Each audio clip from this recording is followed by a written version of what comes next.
জাপানে রেকর্ড ৫১ কোটি ইয়েন বা প্রায় ৪০০ কোটি টাকায় বিক্রি হলো একটি টুনা মাছ।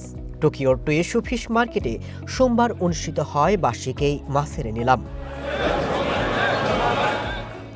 ২৪৩ কেজি ওজনের এই ব্লুফিন টুনা এখন পর্যন্ত নিলামে বিক্রি হওয়া সবচেয়ে দামি মাছ। এর আগে ২০১৯ সালে একটি টুনা ৩৩ কোটি ৩৬ লাখ ইয়েনে বিক্রি হয়। বিখ্যাত সুশি রেস্তোরাঁ চেইন সুশি জানমাইয়ের কর্ণধার কিয়েশো কিমুরা সর্বোচ্চ মূল্যে মাছটি কিনে নেন।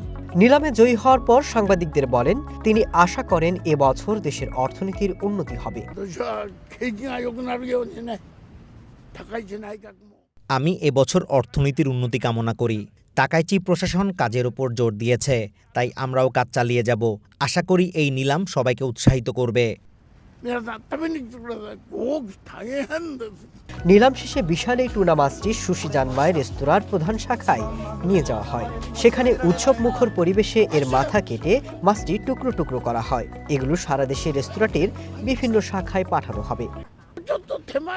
আমি ভেবেছিলাম দামটা একটু কম হতে পারে, হয়তো ৪০০ বা ৩০০ মিলিয়ন ইয়েনের আশেপাশে, কিন্তু শেষ পর্যন্ত তা ৫০০ মিলিয়ন ছাড়িয়ে গেল।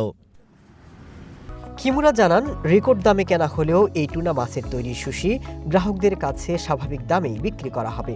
জাপানের প্রথম নারী প্রধানমন্ত্রী সানায়ে তাকাউচির সরকারের ৪ মাস পূর্তিতে এই নিলামকে অর্থনীতিতে সুবাতাস হিসেবে দেখছেন ব্যবসায়ীরা। Masud Rana, one international desk.